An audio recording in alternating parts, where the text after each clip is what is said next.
Thank you very much for speaking with us, Mr. Dover. You have given several speeches in seminars and conferences, but this is your first sit-down interview as such on a question-answer session. So there are many questions that I have, but I understand there's a time constraint. And so I will get straight to the point on the Agnipath scheme. Was there any need to tinker with a scheme which has been working with a process of recruitment and a system of hierarchy which has been in place for so long?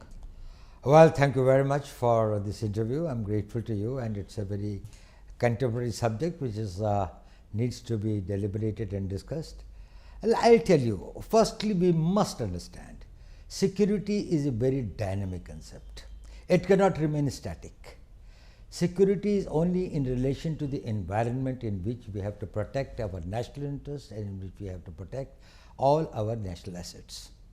In this context, if we see, the whole world is undergoing a great change. The wars are changing their complexion. Increasingly, we are going towards a contactless war. We are also going towards a war against the invisible enemy. Technology is taking over at a very rapid speed. So what was good for yesterday is not necessarily good for tomorrow. जो हम कल कर रहे थे वही भविष्य में भी करते रहें तो हम सुरक्षित रहेंगे, ये संभव नहीं है। यदि हमें कल की तैयारी करनी है तो हमें परिवर्तित होना पड़ेगा। आवश्यक इसलिए था कि ये सारी का सारा जो इन्वायरमेंट है भारत के चारों तरफ सारे संसार के अंदर में वो बदल रहा है। दूसरा, इसको एक परिप्रेक्ष्य में देखने की ज़रूरत है। There is a need to look at it in a perspective. ये अग्निपथ अपने में कोई योजना नहीं है, यह अग्निपथ अपने में कोई स्टैंड अलोन साइलो नहीं है। प्रधानमंत्री नरेंद्र मोदी जी जब सत्ता में आए 2014 में, तो उनकी सबसे बड़ी प्राथमिकता, one of his prime priority was how to make India secure and strong. And that required many avenues, that required many steps, multitude of them. Broadly speaking, they come under the four heads. It requires equipment, it requires change in systems and structures, it requires change in technology, it requires change in manpower, policies, and they have got to be futuristic. कल और भविष्य की तरफ देखते हुए हमारे को इन चारों क्षेत्रों में अपनी प्रगति करनी है। आपने देखा होगा, अगर आप पिछले 8 सालों के अंदर में देखें तो स्ट्रक्चरल एंड सिस्टमेटिक चेंजेस बहुत सारे हुए हैं। मान लिया जाए कि CDS का वो था, पिछले 22-25 साल से पड़ा हुआ था, ये डिमांड थी, ग्रुप ऑफ मिनिस्टर्स की रिकमेंडेशन थी, लेकिन राजनीतिक इच्छा शक्ति न होने के कारण ये इम्प्लीमेंट नहीं हुई। हमारे यहाँ साइबर थ्रेट्स पैदा होने शुरू हो गए थे। डिफेंस साइबर एजेंसी का निर्माण एक स्ट्रक्चरल एंड सिस्टमिक चेंज था। डिफेंस स्पेस एजेंसी का आज से 5 साल 10 साल पुराने सैनिक इसकी कल्पना भी नहीं कर सकते थे कि आज हमारी डिफेंस एजेंसी की अपनी स्पेस की एक इंडिपेंडेंट एजेंसी है, एक इंडिपेंडेंट वो है।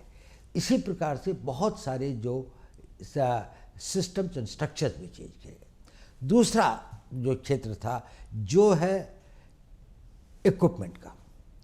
आज हम, आपने देखा होगा, सरकार ने अपनी सेना के लिए कितने नए तरह के वेपन्स, हमारे पास में जो असॉल्ट राइफल थी जिस पर हम डिपेंड कर रहे थे 7.62, वो शायद इतनी कारगर नहीं थी। अब उसको रिप्लेस किया जा रहा है भारत में बनी हुई AK-203 के साथ में।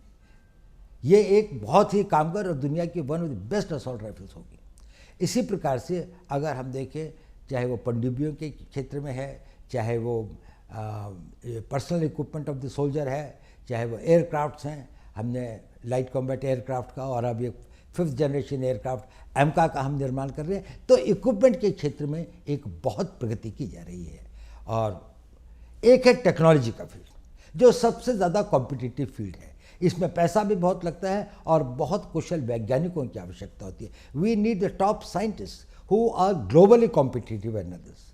देखिए, इस सरकार के टाइम के ऊपर में अंतरिक्ष के अंदर में जो बड़े और नए संकट आ रहे, सारे का सारा वारफेयर जो है वो सैटेलाइट कंट्रोल होगा। आपका जो हवाई जहाज चलेगा या आपके जो रडार्स काम करेंगे वो सब satellite communication and satellite control होंगे। पर सर ये अग्निवीर जो है उनकी ट्रेनिंग सिर्फ 1 या 3 महीने की होगी। मतलब आर्मी चीफ ने कहा है दैट बाय दिसंबर रिक्रूटमेंट हो जाएगी और मार्च तक डिप्लॉयमेंट हो जाएगी। ये कहाँ से आप उनको ट्रेनिंग दे सकते हैं रेडार या सबमरीन के लिए? How to run it, how will you train them इतनी जल्दी? हाँ, मैं आपको इस पॉइंट पर आता हूँ, ये बहुत अच्छा पॉइंट है, मैं आपको अभी बताता हूँ। But I just tell you, before that let me tell you that is in the field of technology we have done a great this thing. We have got light combat aircraft, we have got AMCA, we have got submarines that we have made, we have given the nuclear submarines that we have launched, and we also became a space power. We have hit at the satellites. And the fourth pedestal of it is the manpower reorganization. Now, in the manpower reorganization, the point that you have raised was that is we must have a young, agile, fit, well-trained army. Okay. It is a contradiction, it's a paradox कि भारत का वो देश जिसकी सबसे young population है उसकी एक oldest army है, जहाँ पर 2030 के अंदर में 50% लोग 25 साल से कम उम्र के होंगे, उसी देश के अंदर में जो सेना की एवरेज एज है वो दुनिया की सबसे अधिक एजेड आर्मीज में से है। तो हमें उसको ठीक करना था। अब आपने प्रश्न किया कि यदि हमारे को अग्निवीर बनाते हैं या हम अग्निपथ के रास्ते पर चलते हैं तो किस प्रकार से हम उनकी ट्रेनिंग और उनको इक्विप कर पाएंगे इन नई चुनौतियों का, to meet the new challenges and the threats. Will they be competent enough? Now let me tell you one thing. First point you must understand, Agniveer will never constitute the whole army. Agniveer केवल पहले 4 साल में recruited जवान होंगे। बाकी लोग जो होंगे जिनका की प्रोपोर्शन एक बहुत बड़ा होगा वो अनुभवी होंगे, they will be experience, they will be trained and other, and these Agniveer, those who become the regulars eventually will go through more intensive training, will acquire the experience, will become more battle worthy and more experienced over the period of time.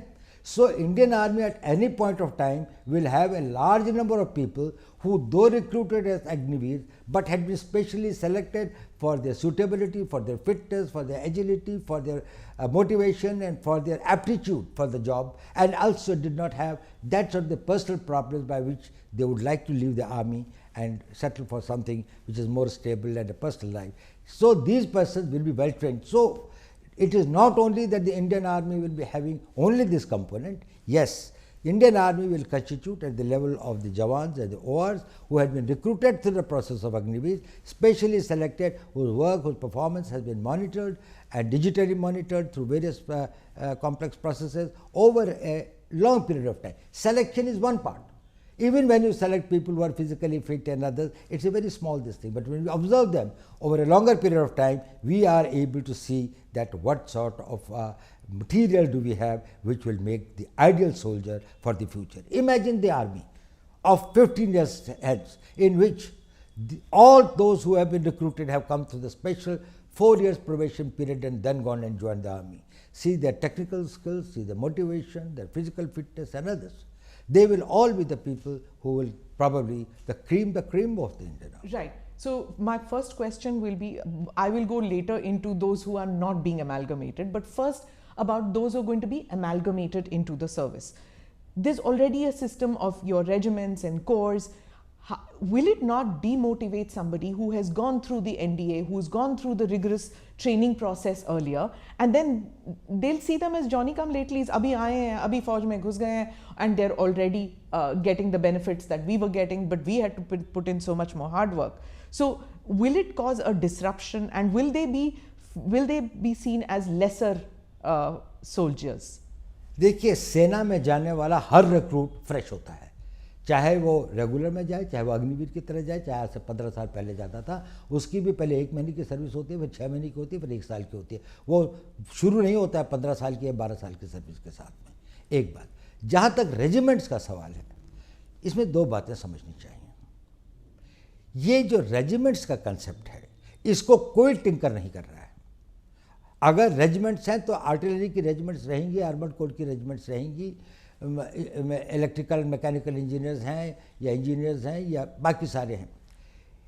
ये जो regimental, कभी कभी infantry की कुछ units के अंदर में बारे में लोगों को भ्रम है। पहली बात तो अब कोई कास्ट बेस्ड रेजिमेंट्स बहुत कम बची हैं, सिर्फ 2 या 3 हैं जो कि अभी भी प्योर उसी एरिया के क्षेत्र को करते हैं। और ये एक कॉलोनियल लेगेसी है। अंग्रेज़ ये चाहते थे कि कोई भी चीज़ पैन इंडिया ना हो, और वो ये चाहते थे कि उनको किसी न किसी वर्ग में बांटा जाए और उस वर्ग या क्षेत्र के प्रतिनिधि के रूप में जाए। उनका कोई नेशनल पर्सपेक्टिव नहीं हो, क्योंकि इससे उनके अपने कॉलोनियल एम्पायर को एक खतरा था। देखिए, मैं आपको बताता हूँ, इसी इंडियन आर्मी को फर्स्ट टाइम ये नेशनल आर्मी के रूप में कब आई? आज़ाद हिंद फौज की तरीके से, when it became the Indian national army. क्या था उसका? 60,000 की फौज थी। कोई रेजिमेंट थी इनकी? थी रेजिमेंट। इनकी रेजिमेंट थी रानी झांसी रेजिमेंट, इनकी रेजिमेंट थी Mahatma Gandhi regiment. Not an Ahir और राजपूत और ये नहीं थी। और कितना सैक्रिफाइस किया इन्होंने? 60,000 में से 40,000 मारे गए। इतना एट्रिशन हुआ था। दुनिया के अंदर में किसी लड़ाई के अंदर में इतने एट्रिशन एंड कैजुअलिटीज़ नहीं हुई हैं जितनी इंडियन नेशनल आर्मी ने इम्फाल, कोहिमा के और सिंगापुर के बैटल्स के अंदर में गंवाए हैं। वो किसके लिए लड़ रहे थे? उनमें रेजिमेंटल प्राइड नहीं था क्या? उनके लिए वो नहीं था। वो भारत के लिए लड़ रहे थे। They were the soldiers of India. They called themselves as the Indian National Army. But so do the regiments here, right? That's now. right. So they will continue. Okay. That's what I'm telling you. They will have the nomenclature. There will be the regiment of this. I do not know how this concept has come that anybody is tinkering with the regimental pride or the regimental ethos. उसका अपना tradition होगा। अगर कोई एक battalion है, उसकी अपना एक वैलर है, उसकी अपनी एक हिस्ट्री है, तो वो हमेशा बरकरार रहेगा और उसमें बढ़ोतरी होती जाएगी। अब इसका हुआ ये है कि हमने ये कहा कि एक ऑल इंडिया कॉम्प्लेक्शन होगा इंडियन आर्मी का। इसको लोगों ने कहा कि रेजिमेंटल सिस्टम खत्म हो गया। रेजिमेंटल सिस्टम खत्म नहीं हुआ। इन्फेंट्री रहेगी, आर्टिलरी रहेगी, आर्मर्ड कोर रहेगा, सिग्नल्स रहेंगे। इन्फेंट्री के अंदर में भी ग्रेनेडियर्स हैं, के अंदर में गार्ड्स हैं, रेजिमेंट ऑफ गार्ड्स है। रेजिमेंट ऑफ गार्ड्स में किसका जाति के लोग हैं? कितना स्प्लेंडेड वो है उनका। ग्रेनेडियर्स है, उसमें किस जाति के, धर्म के, एक क्षेत्र के लोग हैं। हमारे जो परमवीर चक्र जो है, जब उनको मिला तो एक ग्रेनेडियर्स ने जितने ऑनर्स एंड बैटल ऑनर्स उन्होंने लिए हैं। तो ये सिर्फ हम ये चाहते हैं कि भारत के हर नागरिक, हर यूथ, हर युवा, every youth of this country who has got a desire and a motivation and feels a sense of commitment to defend the country, he gets an opportunity. His youth, his energy, his talent is plowed towards making this country strong and impregnably defendable. What happens after those 4 years are over and they don't find space in the services, and they don't find space in the paramilitary? Because the reason I'm asking is कुछ loose comments आए हैं कि वो plumber, electrician बन सकते हैं, security guard बन सकते हैं।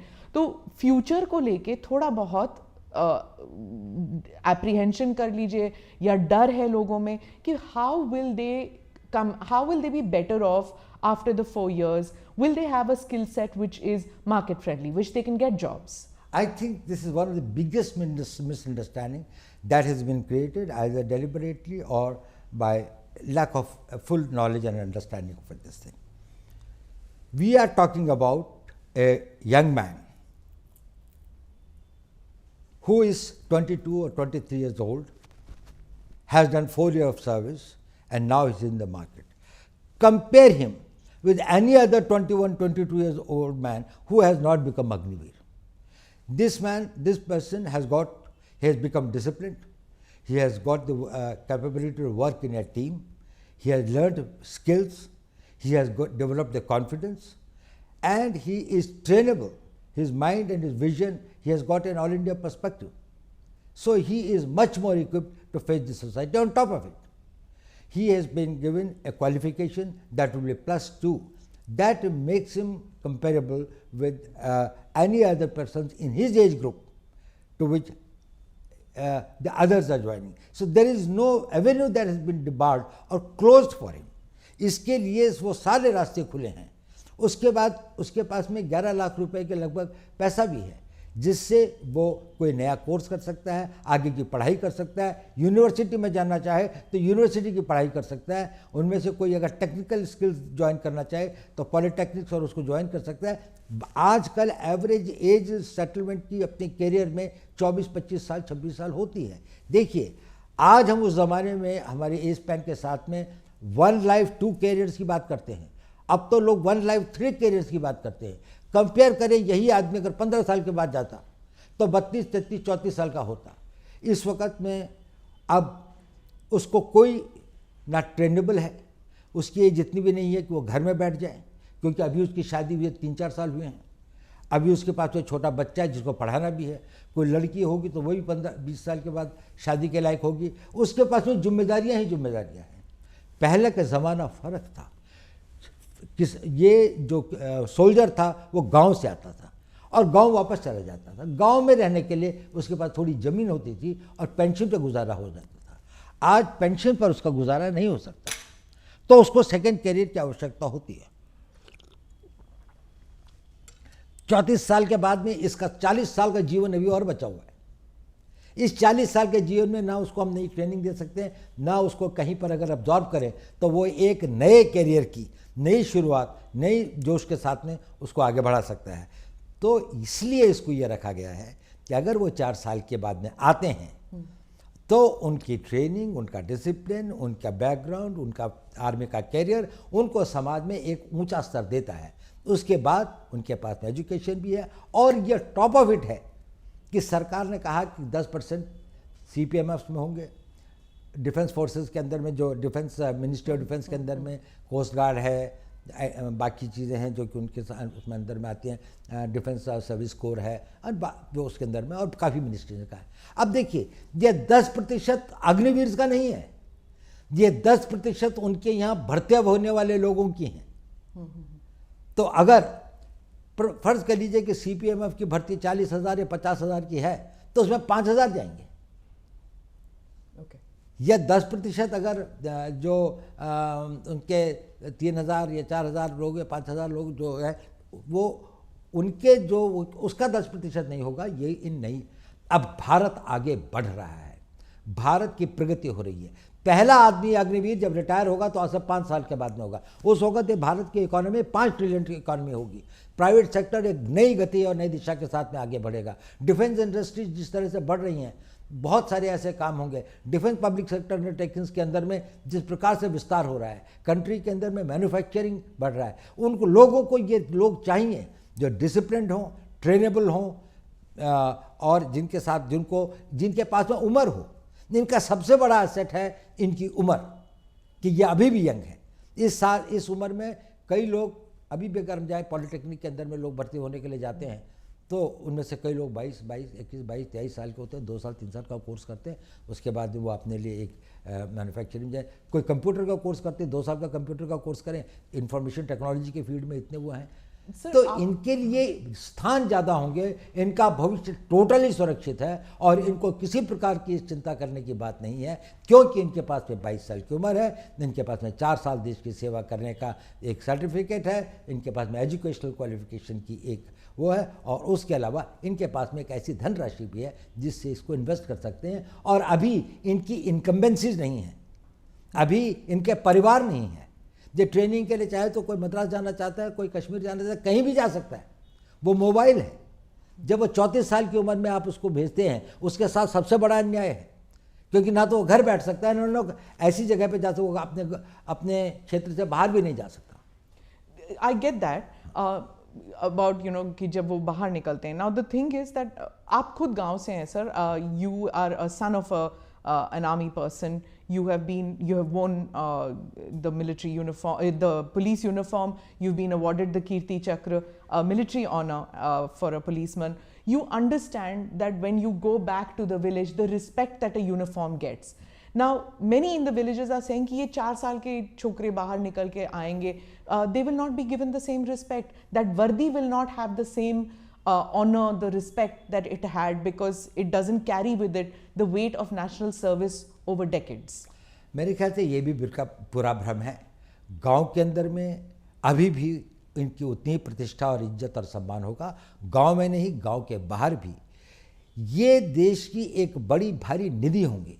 ये इतने हज़ारों की संख्या में जो ये बच्चे होंगे, जब ये ओवर द ईयर्स समाज के भिन्न भिन्न भागों में जाएंगे, when they will go and man positions in different walks of life, they will bring with them the work culture, the ethos,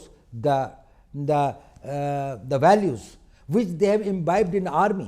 Army has sent them in as a totally transformed persons. So they will be the great harbingers of the change. वो परिवर्तन को एक नई दिशा देंगे। और ये जो लोगों को भ्रम है कि इनका सम्मान और इनका वो नहीं होगा, ये बिल्कुल गलत है। मेरे ख्याल से अग्निवीरों को उतना ही सम्मान होता है। आज भी कितने लोग अपनी कोशिश करते हैं, पारिवारिक कारणों से सेना को छोड़ के कभी कभी आना पड़ता है। वो कुछ लोग हमेशा से पहले कलर सर्विस कितनी थी, 1962 तक तो 7 ईयर्स थी। उसके बाद में भी समय समय पर इसने ये कहा गया है कि इसको वो किया जाए।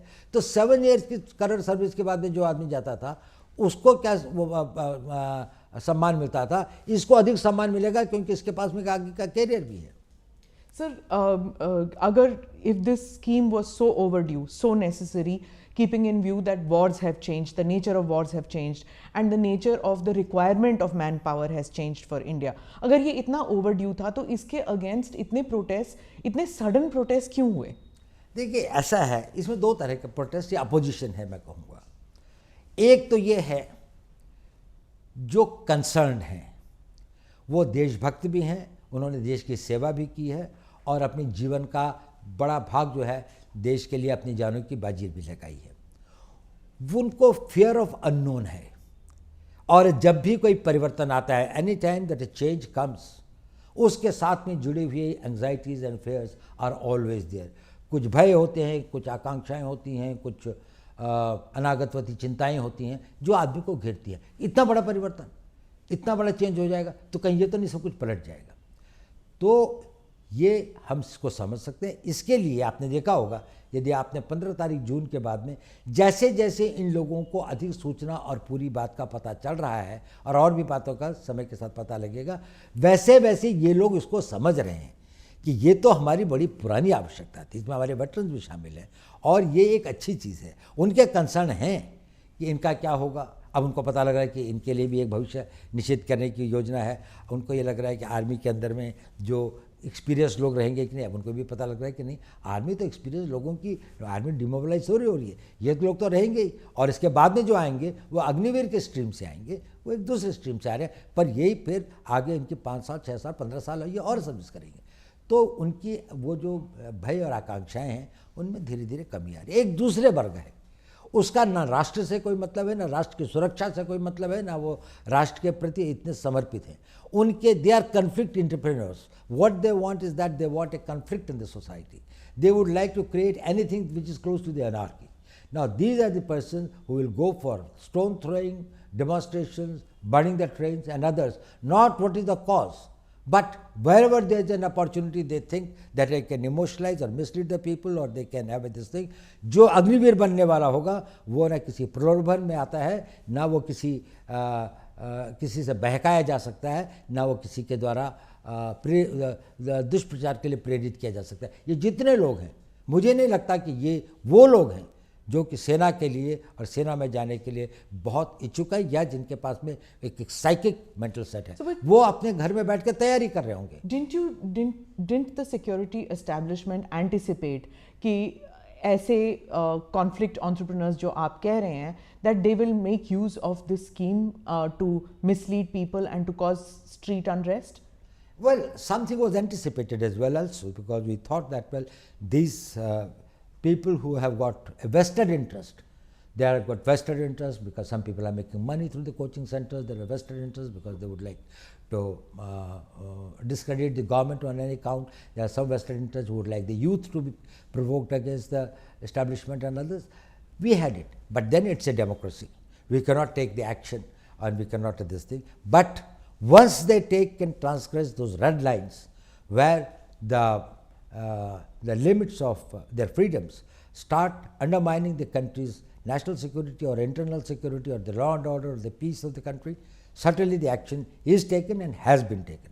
So you think that, in your opinion, street protests are justified to a certain extent in a democracy? Do you agree with that? Well, I think that the protests or the raising a voice, expressing your resistance is justified and is permitted in a democracy. But this vandalism, but this violence, it is not permitted and will not be tolerated at all.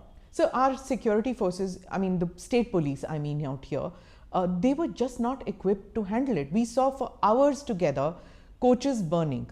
Hours together the coaches were burning. There was no firefighting equipment in the railway stations. Railway police हम सिर्फ देखते हैं marching, but वहाँ पे कोई railway police नहीं थी. 4-5 घंटे trains were burning. We've seen protests with regard to, the earlier protests also. 1 week they've been going on with regard to prophet remarks or with regard to anything. Policemen crying, sir, forces bhej dijiye, forces bhej dijiye. The impression one gets is that these reforms which you are bringing about in the forge, it's probably more needed for civilians, for the police. Well, I think reforms are required at various fronts. There's no doubt about it. I totally agree. Reforms are required in police, but it's such a huge country of 140 crore लोगों का देश है. इसके अंदर में कहीं कहीं जब कोई घटनाएं होती हैं, उसमें कहीं पर पुलिस की गलती होती है, कहीं पर सर्कमस्टेंसेस ऐसे होते हैं, कहीं पर सूचना का अभाव होता है. These are the things that it happens. They should be investigated, they should be corrected, lessons should be learned to see that they are prevented. There is no justification in case the violence takes place. So, आप conflict entrepreneurs की बात कर रहे थे. As far, I mean, I understand that you cannot divulge much about it, but आपने coaching centers की बात की. Is there also a political element that was funding maybe, or that was pushing these young men onto the streets to pick up stones? Well, in many cases, the FIRs have been lodged. Wherever there have been incidents of violence, people have been identified. There have been TV cameras and others. Probably it's only after the due investigation that we can say that which were the forces behind it and who did it and why did they do it. And I would not like to preempt something or presume something, but I think the investigations must be done very thoroughly. So, because there are some politicians who are saying, and this is across the country, many politicians feel कि ये जब अग्निवीर बाहर आएंगे, they could be mercenaries for hire. It could pose a risk, law and order situation in their states also. So, is that fear valid, or would you just dismiss it? It is totally invalid. I have been in the business of security for last 55 years. I can tell you, if there is any guarantee in the society to keep peace, stability, rule of law, it will be the citizenship and the civilian population of this country who have to become law-abiding. And you will find the best of the law-abiding citizens in this youth who will not only abide by the law, but will make others and will be the harbingers and the nucleus of the people who will have a national sentiments, who will protect the national interest and create that environment. An environment of this thing is a creation of the undisciplined minds. People have got no sense of commitment, जिनका ना राष्ट्र से प्रेम है, जिनका ना समाज के प्रति कोई उत्तरदायित्व है, ना जिनके अपने प्रति कोई इस प्रकार का उनका ध्येय या लक्ष्य है कि हम राष्ट्र के निर्माण में क्या कर सकें. ये लोग अच्छे लड़के होंगे, फिजिकली फिट होंगे, उसके बाद 4 साल की ट्रेनिंग में केवल इनके शरीर ही नहीं बढ़ते हैं, इनके मस्तिष्क के अंदर में भी एक ट्रांसफॉर्मेशन आता है. उनका सोचने का तरीका फ़र्क होता है, उनका एक नेशनल पर्सपेक्टिव बनता है, एक ऑल इंडिया पर्सपेक्टिव बनता है. जब ये समाज में जाएंगे और बड़ी संख्या में ओवर द ईयर्स समाज के, सरकार के, प्राइवेट सेक्टर के विभिन्न अंगों में जब ये होंगे, तो ये अपने चारों तरफ, अपने परिवारों में, अपने गांव में एक ऐसे वातावरण का वो करेंगे और एक इस प्रकार की फोर्स की तरीके से इमर्ज होंगे जो कि हमारी इंटरनल सिक्योरिटी के लिए एक बड़ा भारी एसेट होगा. और इंटरनल सिक्योरिटी जो है वो बहुत आवश्यक है हमारे राष्ट्र की एक्सटर्नल सिक्योरिटी के लिए. But sir, don't you understand that और don't you see the fear that ये जो इंटरनल सिक्योरिटी को ज़रा भी डिसरप्ट किया जाए, इवन इन पॉकेट्स, जैसे आपने CAA स्टर में देख लिया, उसके बाद हिजाब रिमार्क्स हो जाती हैं, well may be not the hijab and the profit remarks, but CAA स्टर एंड द एग्रीकल्चर रिफॉर्म्स की जो लॉज थे, अगर इसमें क्या होता है that the word goes out that on the street that if you push the government, if you push the security establishment to a certain extent with street protest, there could be a roll back. So, is there any chance that because of these street protests, there could be a rollback to the Agnipath scheme? There is no question of any rollback. There is no question. It is. Let me tell you one thing. This is not something which is a knee-jerk reaction which has come overnight. This has been being debated and discussed for decades. In 70s, we had General Krishna Rao Committee, of which General Sundarji, General Chibbar, they were the members. They talked about reorganization and reforming of the army, including the manpower policy, technology and others. So you're talking 40 years back? No, not only that. It is not only 40 years back. Then there was this thing of the Arun Singh Committee report in 1989. Then there was a group of ministers, this thing. Arun Singh Committee would be 30 years then. So what you're telling me, systematically there have been... No. Every time it was being felt, there was this thing of the Subramanian Committee report, the Kargil Committee report. So again, that is 30 years. Again, then there was a group of ministers report. Okay. And then all these consistently had a refrain, go for a young army. So across the army's demand. Across different political parties which have been in power. But there was a problem. While everybody realized that it was necessary, nobody had the will and the ability to take the risks. I'll tell you an example. Ministry of Defence in 2006 wrote a letter to the Ministry of Defence wrote a letter to the Ministry of Home Affairs that we are thinking of implementing this thing. Will the CPMFs be able to take some people on this thing, the reserve for that? Home Ministry gave a reply to the Defence Minister's letter that we are forming a committee under the Director General BSF to examine the matter. That committee's report has never seen by anyone. That letter of the Defence Minister was never sent back. Defence Minister never sent any reminder. It is that So when was this? It was in 2007. Okay.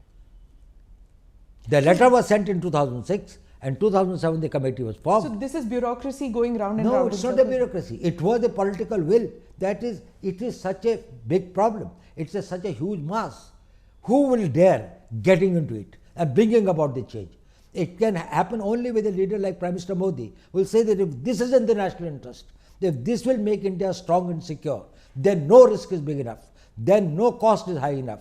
Even if it is a political cost, I will pay it, because he visualizes what happens to the Indian army 15 years from now. Security is not only thinking about your generation, also about the future generations. You will have an army which has been recruited and selected, and they have got manned by the people who have got the highest degree of fitness, agility, training, capabilities and others. They would be manning it. And then there will be a civil society in which you will have thousands of people who are there to bring about the change. They will be the catalysts of change. So Prime Minister Modi just yesterday has said that any kind of reforms that come, they disturb the status quo, who have benefited from status quo. Is it that this Prime Minister has the forge and the bureaucracy with him, that earlier Prime Ministers didn't have it, and that is why the MOD, the MHA, the defense, the uniformed soldier, they are not on the same page? Is it that the earlier Prime Ministers didn't have it and this Prime Minister has it? Well, yes, this Prime Minister, firstly, he has got a very clarity of vision, and he has got the ability to take decisions. He is very right in telling that all status quoists will have some doubts, will have some genuine fears. It requires a certain clarity. There is a lot of clutter and confusion, and to take it out, you need a very clear-headed leadership. When he is clear-headed, people down the line also become clear-headed. Probably the earlier regimes created a muddle because they themselves were not clear. What did they want? What transformation they want to bring about? And what is the cost, and are they prepared to pay that cost? With the Prime Minister, I think the entire army, and let me tell you one thing, late General Rawat, he is not here, he was one of the persons who was spearheading it very this way, successive army chiefs in the last few years. I think it has been going on for last 3 years or something like that, that we had been deliberating and thinking and this thing like that. I had seen large number of meetings over this thing and other. Smallest point, smallest detail has been gone into, and there is a total support, there is a total commitment, there is a total desire and also an enthusiasm about bringing about this change. These doubts were in our minds also. We resolved those doubts. Okay. We tried to find out how we can minimize that, how we can mitigate the possible threats and the dangers. So you've been with Mr. Modi since he took office in 2014. There's been a doctrinal shift in India's relations with Pakistan since he's become Prime Minister, since you've been the NSA. You've seen several regimes change in Pakistan. Do you think, from a security perspective, is it possible for this kind of, I will not talk to you, you have to stop terror, till then I will not talk to you? And can nations prosper with that attitude going forward? I'll tell you one thing. We cannot have peace and war at the choice of our adversary. If we have to protect our interests, we will decide when and with whom and on what terms we will have peace. When our core interests are involved, there is no question of peace at any cost. There has got to be a peace. We want very good relations with our neighbors, Pakistan included. We would like to have good relations with them. We would like to have very normal relations with them. But certainly the tolerance threshold for terrorism is very low. We certainly would not like to make our citizens as sitting ducks for the terrorists who come and this thing. Thank God, and I think I must this thing to the God. In last 8 years, this country has not seen any terrorist this thing except Jammu and Kashmir, which has been this thing of a proxy war. So it's a different type of a proxy war. Just before that, say between 2005 to 2014, we had Bombay, we had Pune, we had Kanpur, we have got Delhi, we have got this whole range of this, Bangalore, Ahmedabad, and other. What was the whole range of this thing the country was being this way? If we were not firm, if we were not very decisive, if we did not have the clarity, we will fight it. And we will not beg for peace at any terms. So you spoke about Jammu Kashmir, so I have to say this because we saw that when Article 370 was taken back, you went there. You went to Kashmir, you spoke to the people. We saw that happening. What do you have to say to people who are victims of these lone wolf attacks which are happening? Yes, I agree that that terrorism as such from Pakistan is gone, but then these are these lone wolf attacks, soft targets which are going. How will you cope with that? How will terror end in every form in Kashmir? Well, this is a problem of security, and we are dealing with it, and we are dealing with effectively. Firstly, you must understand one thing. Post 2019, the mood and the temper of the people of Kashmir has totally changed. People are no more in favor of Pakistan, in favor of terrorism, in favor of this thing. You can see. Where is Hurriyat today? Where are those Bandh calls? Where is this Friday Hartals? They have all gone, this thing like that. But some individuals, some young boys who are misled or who are this thing, they are getting into this thing. We are doing our best to persuade them. Their families are trying to persuade them. A lot of change has come about, but still there are few persons and some individual tanzeems, the militant organizations and others who are still operated and go by a mistaken notion of their beliefs or whatever is that they want to be the Fidains and they want to come. They do create problems for us. We are fighting them. And we are fighting them with total resolve. There is no way to deal with the terrorists. We don't deal with terrorism. We have to deal with the terrorists. And terrorists, their equipment, their weapons, their explosives, their money, and we on all fronts are trying to tackle it. And we are very hopeful that in another few months we'll be able to get it. The Kashmiri Hindus, especially the Pandits, they feel very let down, to some of them, that there is so much energy expended in bringing these terrorists or militants or separatists back into the mainstream, that those who have supported Mr. Modi, the BJP and this government all through, that they are being taken for granted and their security is not of paramount concern to the security establishment. Firstly, I don't think that is the real feeling of all Kashmiri Pandits or people who have been displaced. But yes, they are a vulnerable section. They need protection. They have got to be protected. Government has taken various measures in the past. Probably much more has to be done, and that is being done. We have got to see that wherever they are and whatever protection they require, because they can be the soft targets, and no government will be able to give an individual protection to each individual in any village or far off places. So we have to find out the systems, and best thing is that we go on the offensive against the terrorists and try to see that these persons who possibly can threaten their lives or their properties and others, they are accounted for. So, where are we vis-a-vis China? It's now 2 years since the Galwan incident, and there seems to be an uneasy peace. Do you feel that China has put on hold its expansionist policy with regard to us, with regard to Indian territory? Well, we have got a long pending a territorial dispute with China. We have made our both intentions and this thing very clear to China, and they are aware of the fact that, well, we will not tolerate any transgression. There had been some unsavory incidents in 2020. We have been able to, through the talks, through the negotiations, through the persuasion and others, resolve some of it. Few points still remain to be resolved, and others. We will continue our efforts. At the same time, we have got to ensure that is we are vigilant and we are able to protect our borders totally.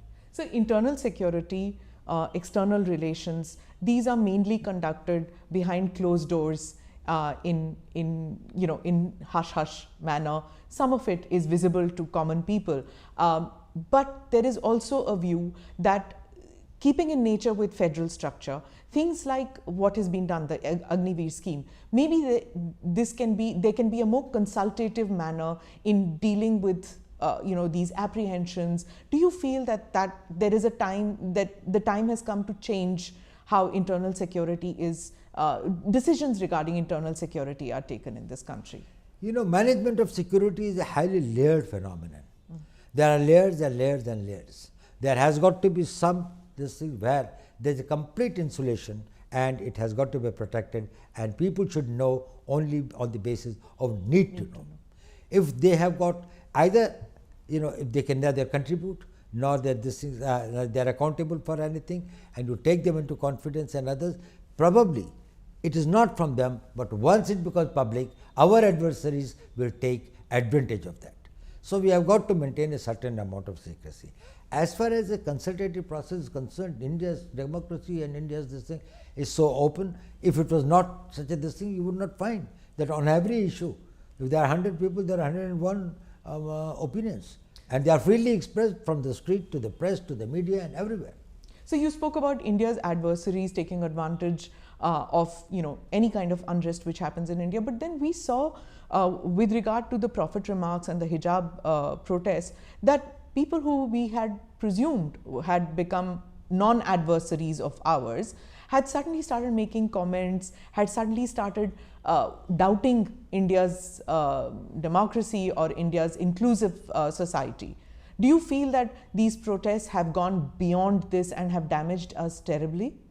Well, it has, in the sense India has been projected, or rather some disinformation has been spread against India, which is far from the realities and the truth. And probably there is a need for us to engage them, to talk to them and convince them. And you would have find that, well, wherever we have gone or wherever we have engaged with the concerned people, both outside and inside, we have been able to convince them and try to find out this thing, and it will subside. But it happens. When people get emotionally aroused and others, sometimes their behavior is little disproportionate to the actual event, but it is the same. Does it put the security establishment on a back foot when these kind of street protests take place on very sensitive topics like the Agnipath scheme? Well, I don't think that it puts this thing. The only thing is when the law is transgressed. If there are protests, if there is a point of view that people want to have this thing, they have got the right to dissent. In a democracy, that is a right that should be honored, and that should be it should be given ample space. But when it starts hurting the national interests, when it starts undermining the national security, when it starts threatening the life of a law-abiding common citizen, when it starts causing pain to him, it becomes intolerable. And this is what our law says, this is what our constitution says, and that is why the law enforcement agencies are bound by the law, they are bound by their oath to protect the people, to protect their interests, to protect their properties, and not allow the miscreants and the anti-social and the anti-national elements to make better of the society. So as I wrap up, I just have one question on Afghanistan and the recent attack on Sikhs out there, and India giving visas to them. Where is it going now? How are Hindus and Sikhs and other minorities, will they find home in India? Will there be, will we increase the number of people that we take from Afghanistan into India? What happens with CAA? Will that come into force? Well, I think it's very clear. CAA very clearly says that in our neighborhood, in case any of these the minorities there are on the basis of their religion are persecuted, we will give them. We have given the visas to a large number of Sikhs, and I think as the flights are available, some of them will be coming back, and others will apply. Probably will look at their cases very, very sympathetically. So it was a very unfortunate incident. It should not have happened, but there are forces. You know that terror and this thing, violence, they are the things in which we have to live with in the modern times.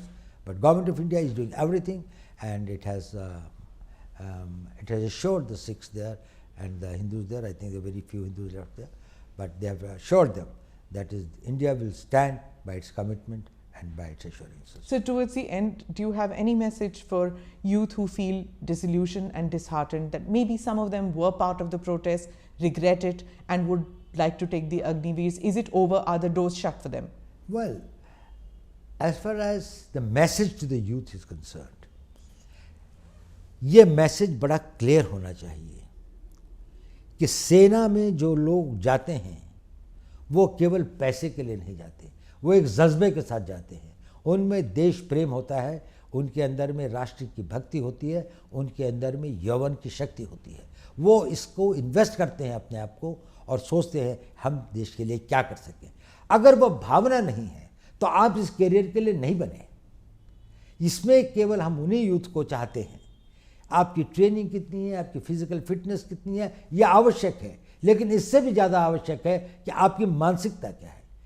तो अगर कोई भी youth Agniveer बनना चाहता है, और मेरा सारे यूथ को इस देश के से यही है, मेरा मैसेज यही है, पॉजिटिव हों, be positive, have faith in the nation, have faith in your leadership, when you join the army and others, the leadership there, have faith in the society and have faith in yourself. That is the most important thing. Swami Vivekananda कहते थे, पुराना धर्म कहता था कि नास्तिक वो है जो ईश्वर पर विश्वास नहीं करता, नया धर्म ये कहता है कि नास्तिक वो है जो स्वयं पर विश्वास नहीं करता। अगर आपको अपने ऊपर विश्वास है तो आपकी फिजिकल फिटनेस, आपकी मेंटल फिटनेस, आपकी ट्रेनिंग, आपकी और आपकी आयु को देखते हुए आपके लिए सारी दुनिया पड़ी है। You can conquer the world, the whole world is for you. अगर आप डिमोरलाइज्ड हैं, अगर आपकी नेगेटिव थिंकिंग है, तो आपको सारी चीज़ें पॉजिटिव होते हुए भी भविष्य अंधकार में दिखेगा। भविष्य में आस्था रखिए, अपने में विश्वास रखिए, और आपका भविष्य बहुत उज्जवल होगा। धन्यवाद Doval ji, thank you so much for speaking with us. Thank you very much.